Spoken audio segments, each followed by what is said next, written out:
Dans cette vidéo, on s'intéresse à la concrétisation de votre projet de création de société. Imaginons que vous savez quel type de société vous allez constituer. Nous allons avoir besoin de deux choses, d'informations et de documents. Les informations vont nous permettre de faciliter la rédaction des documents et de finaliser l'enregistrement de votre société auprès de l'administration.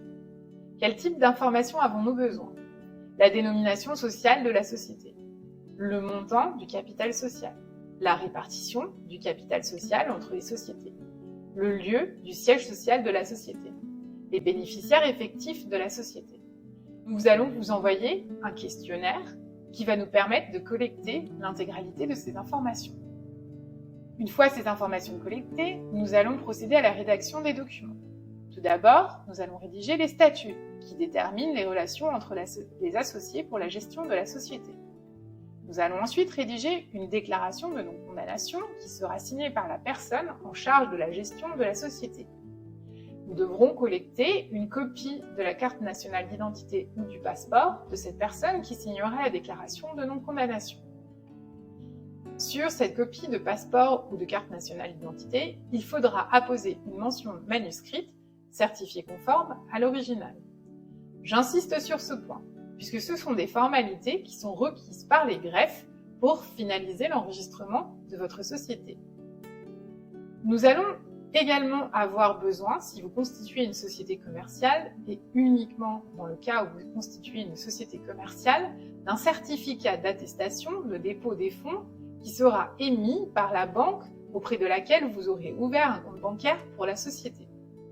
Ce document est également indispensable pour finaliser la création de votre société. Nous aurons également besoin d'une attestation d'hébergement au siège social de la société si votre société est hébergée. Ce document confirme que la société peut effectivement rester de manière temporaire au lieu de ce siège social. Il nous faut ensuite une procuration pour le cabinet GPL qui lui permettra d'agir en votre nom et pour votre compte pour l'ensemble des formalités. Nous avons besoin d'une attestation qui confirme comment le capital social est réparti entre les différents actionnaires. L'intégralité des modèles de ces documents vous sera fournie par le cabinet GPL, donc aucune inquiétude. Nous allons maintenant vous expliquer comment vont se dérouler les prochaines étapes. Première chose, signer les documents. Les statuts, la déclaration de non-condamnation, l'attestation d'hébergement, le cas échéant. Deuxième étape, procéder à la publication dans un journal d'annonce légale de la création de la société. Nous nous en chargeons pour vous. Troisième étape, déposer l'intégralité de ces informations auprès du greffe compétent pour procéder à l'enregistrement de votre société. Une fois les documents déposés auprès du greffe, la vérification est faite par le greffe. En cas d'acceptation de votre dossier, le greffe vous attribuera un numéro d'immatriculation auprès du registre du commerce et des sociétés ou du registre des métiers en fonction de l'objet social de votre société.